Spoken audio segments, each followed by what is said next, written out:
The following presentation is brought to you by The Realm Network.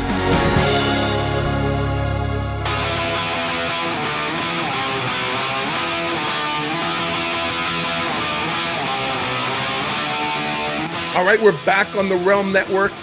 I think I'm going to stop. I said that last week. I always say, and we're back, but there's no reason, because if you're watching this or if you're listening on iTunes, you know we're back.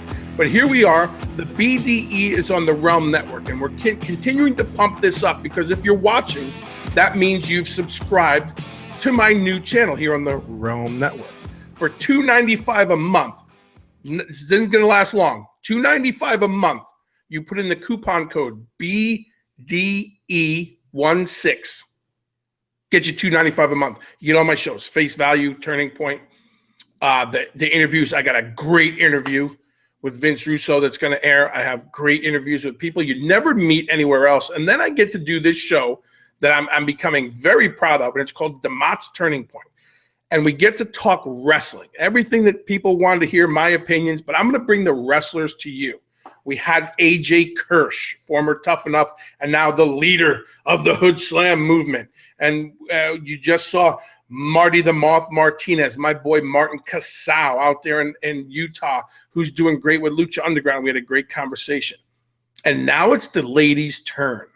I've been following two, I say young ladies because I'm an old man, so I can say that. I've been following two young ladies for the majority of their careers. And my first guest is a third generation. These are women. All you hoodlums on iTunes, remember what I said? These are women I'm talking about. It's very rare to find a third generation female in sports entertainment, or as we like to say, wrestling. So my first guest is the young, talented, third generation wrestler, all the way from North Carolina, Tessa Blanchard. Tessa, welcome to the Bill DeMott Experience. Hey, Bill. I'm excited to be here. How are you?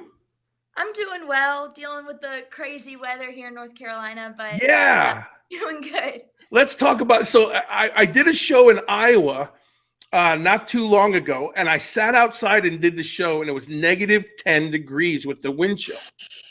So I said, let me come back to the mansion here in Florida, and we're doing the show, and currently right now you're in whiteout situations.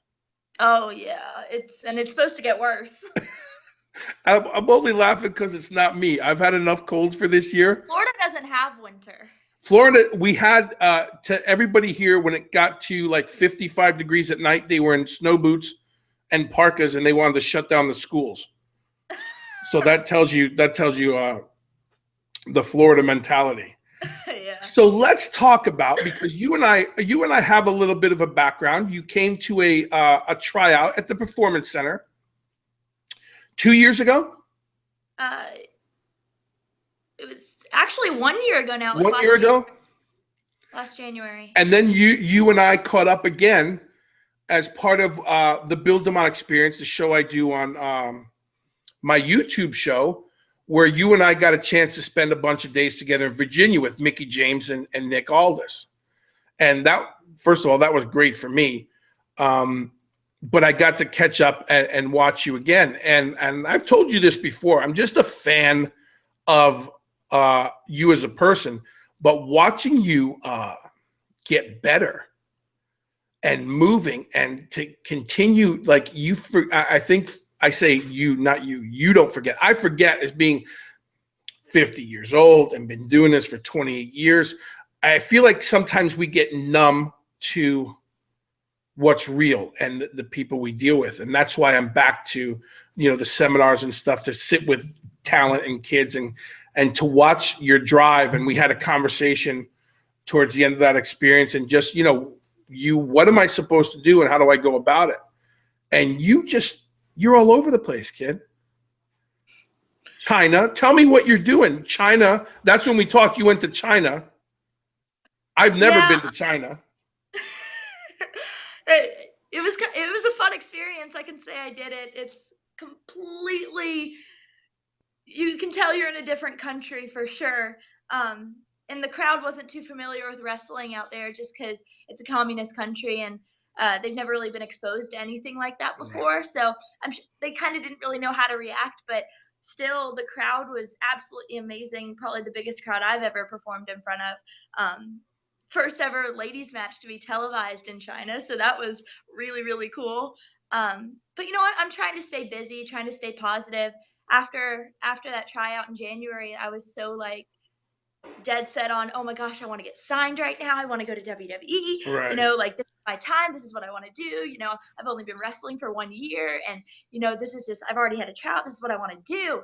And you know, since then I've just been traveling all over. I've gotten to go to China. I just got back from Japan and out all over the US and stuff, and it's been really, really fun. And I'm kind of learning like this is what I want to do first. I want to wrestle people everywhere and everyone and get better and learn different styles, and maybe when or if it is my time, then that'll come later, but I'm just having fun right now. Yeah, the funny part for me with that is listening to you and being able to sit with you in front of you person to person. And then, you know, people who don't know, you are, with all due respect, you're still a baby. How old are you now? I just turned 20. I forget that on my 20. You're not even old enough to have a beer. You can vote, you can drive, and you're 20 years old, and you're now traveling the world, and you're so far more mature than when I first met you. And I don't mean that in a bad way. The way you handle yourself, the way you speak. And I follow you on Instagram, and I follow, you know, I'm big social media when I follow the people that I like and like to see what they're doing. But that was the thing when you came for your tryout was she's so young. You have your whole, you know, your whole life in front of you. That was, I think for me at the time being the head coach, I think it would have been detrimental to put you in the system at 19, 18, just turning 19 years old. And to watch what you've done since then, I love the fact that you've taken that experience, the things that were said to you, because you have people's eye. You know that. People are looking. And at first, people can say, well, they're looking because of your dad. Rightfully so.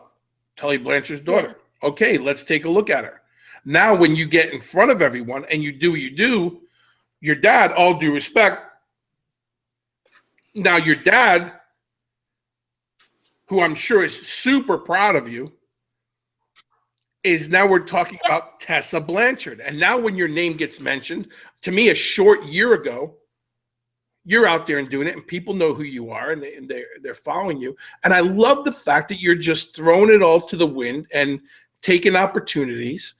And other than that, for me as a coach, you're training back when your day's up, because tell everybody for people who don't know who your coach is, tell them where you're training, tell them what you're doing in the ring, and how you got to China and all these places. I train in North Carolina under George South, and I train with a lot of guys there, like Cedric Alexander. He's on the indie circuit right now also, and Caleb Conley also. And I love training with the guys because they don't take it easy on me. They make me work just as hard and do all the drills just as hard as them. But I've always kind of said, like, my last name's probably what got my foot in the door.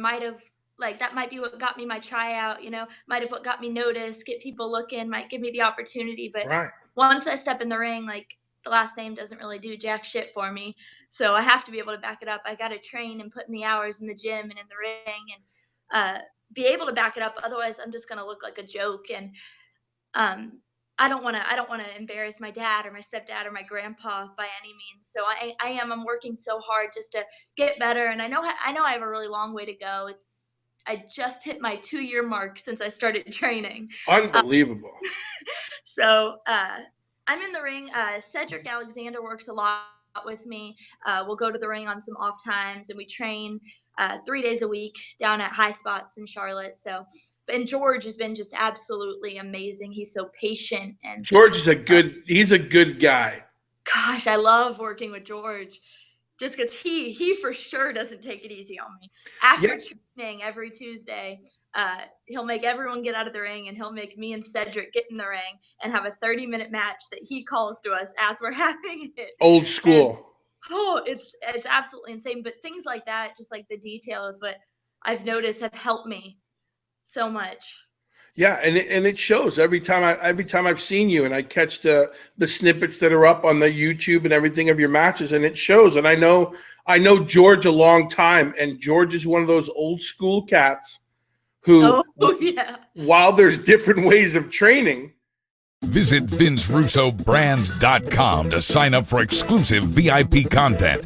You get over 20 new video shows monthly, including Vixens Who Rule and The Swerve, where Vince Russo interviews stars in wrestling and beyond. Listen to Vince and Jeff Lane discuss weekly news and rumors and review Attitude Era Raws. Also, watch the cult hit Bucket Full of Chicken next. Go to VinceRussoBrand.com and click the red subscribe button to join now.